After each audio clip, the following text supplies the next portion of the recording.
Hi everyone, Jess here, and today I'm joined with Diane Sabatino, Acting Executive Assistant Commissioner, Office of Field Operations at US Customs and Border Protection. Thank you for joining me today. Oh, thank you for inviting me. Absolutely. So how is CBP leveraging biometrics to enhance security and streamline the passenger experience?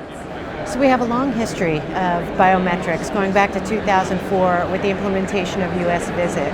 And it's a congressional mandate for us to capture biometric entry and exit of individuals coming and going to the US. But what we saw certainly with the advancements in technology, facial, it starts with security for us and enhancing security, national security. But leveraging facial biometrics, we quickly recognized both in the arrival and departure environment that we could streamline the process incredibly well in partnership with the airlines. So enhancing security hand in hand with customer facilitation, and then certainly through the pandemic saw the incredible health benefits of a touchless process for everyone. Absolutely, and you just touched on partnerships. Why is it so important to collaborate across stakeholders when we're improving these technologies? U.S. Customs and Border Protection is one tiny part of the entire travel ecosystem.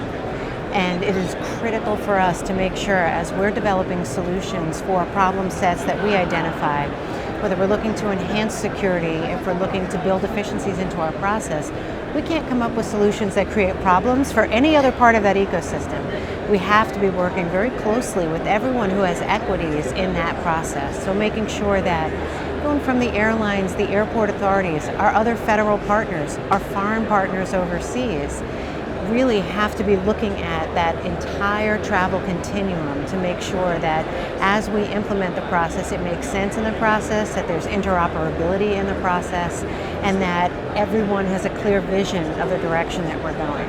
Fantastic. And we spoke about the benefits very briefly, and how this was made so clear by COVID and the like. What are some of the challenges that arise with biometric technology, and how are you working to navigate these? I think the technology is there, and it continues to improve every single day. So very excited, especially at being in an event like the World Aviation Festival, to be able to see and engage with all of the vendors with what's coming next. As far as the problem sets that we encounter, I think, and I don't necessarily frame them as problem sets. I think the myths or misunderstandings about things like facial that are out there, so making sure that we work very closely with, again, all of the partners in the travel continuum, but also privacy advocacy groups, making sure that people understand how we use the data, how we delete the data, how we store the data, all of the kind of, the transparency in the process. So we really try and tackle that head on.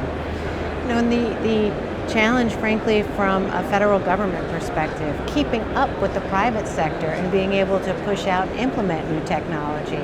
It's a good problem to have, but a problem set in itself is that as technology develops and we build out those visions, making sure that we're engaging closely with vendors so we see what's coming.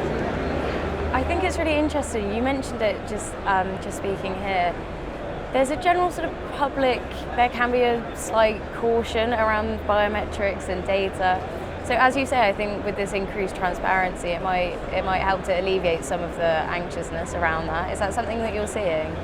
Absolutely, and privacy has been baked in from the very beginning of our process, and making sure that people have a good understanding. Certainly, concerns have been raised historically about demographics, and making sure that we're public with the numbers that we have, and very transparent in, again, how we mitigate, how we evaluate continually the process, and how we're always looking at enhancing and improving it. Fantastic. Well, thank you so much for joining me today. I appreciate you taking the time. Oh, thank you so much.